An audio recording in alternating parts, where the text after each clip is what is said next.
Good day and welcome to my video lectures about physics.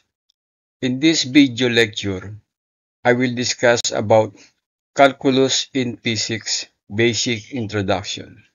So let's start. In this lecture, we will focus on the basic concepts about application of calculus to physics. There are two fundamental areas of calculus that you need to understand, and these are derivatives and integration. As a review, let's say you want to find the derivatives of x raised to n with respect to x. Using a power rule, this will be equal to n times x raised to n minus 1.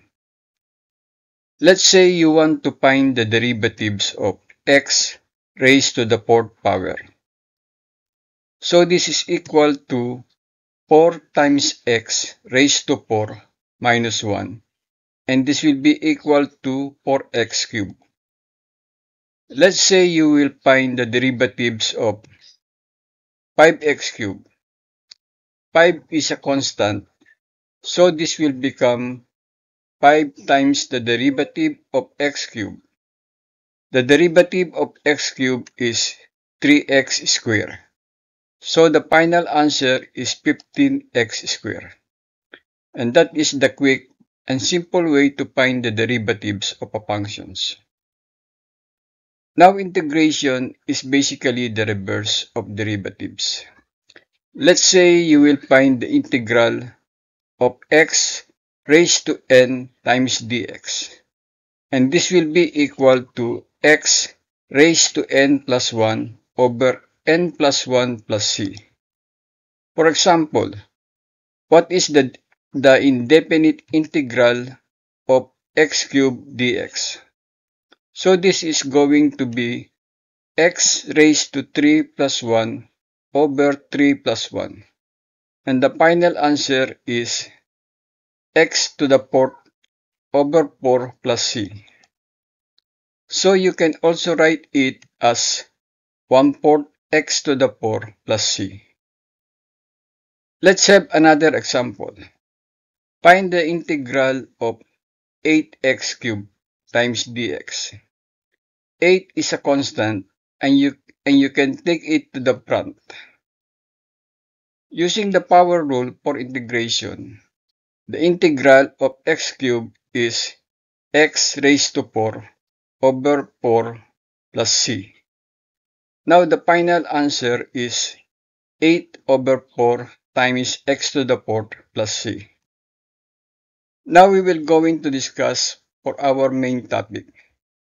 I want to talk about the relationship between derivatives and division, and also the relationship between multiplication and integration. So in physics, sometimes you may have a simple formula to deal with. Sometimes the formula might involve calculus. For example, the formula for work is the product of force and displacement. Displacement could be in the x direction or in the y direction. In the x direction, it is called as change in x, and in the y direction, it is called as change in y. Because displacement is the final position minus the initial position, so whenever you see d, it represents displacement. So this formula, work is equal to force times displacement, should be applied if the net force acted on an object is constant. What if the net force is not constant? It is varies based on the displacement of the object.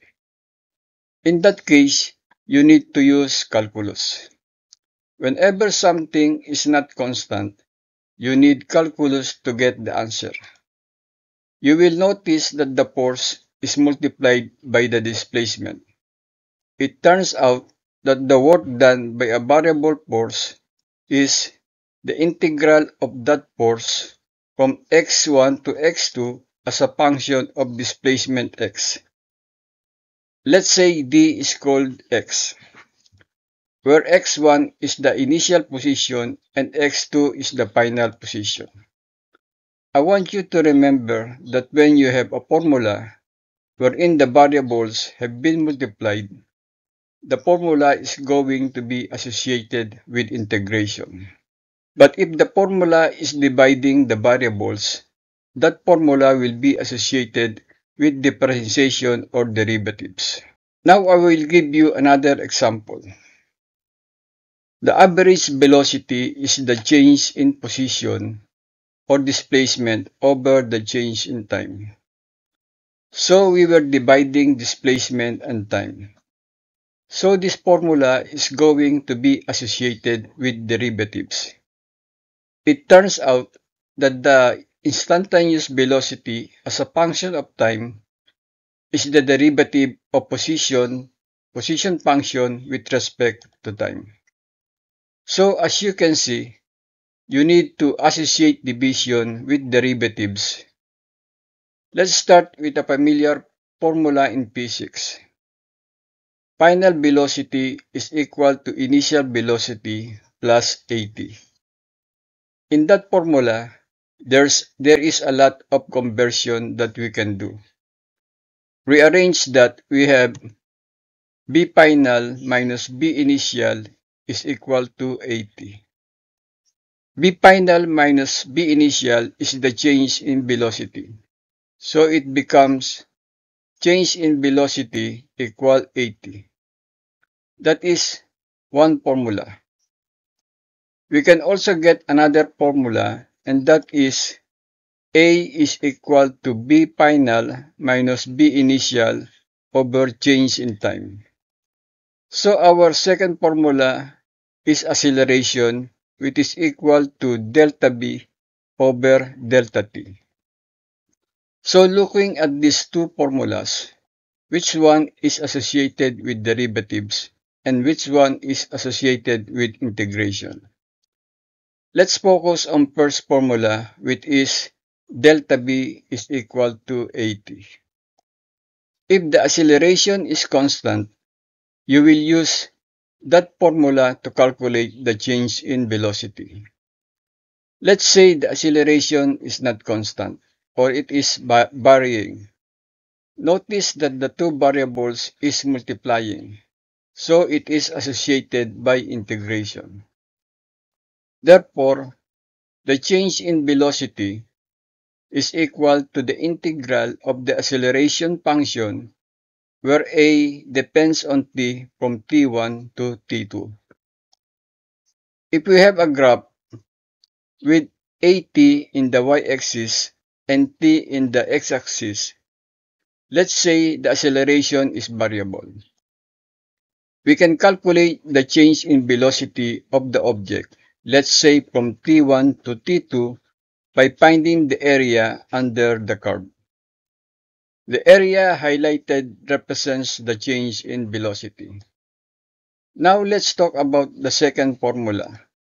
A is equal to B final minus B initial over change in time is equal to change in velocity over change in time, where accelerations is the change in velocity divided by the change in time. So here we are dealing with division, which tell us that acceleration is the derivatives of velocity, or we call it as the instantaneous rate of change of the velocity function. So if you wish to find the acceleration function, all you need to do is to differentiate the velocity function with respect to time. Now if we have a graph with bt in the y-axis and t in the x-axis, let's say the velocity is variable. We can find the instantaneous acceleration of an object at some point in the curve by calculating the slope of the tangent line. And you can find it by using derivatives. So to find the instantaneous acceleration, it is the derivative of velocity function with respect to time.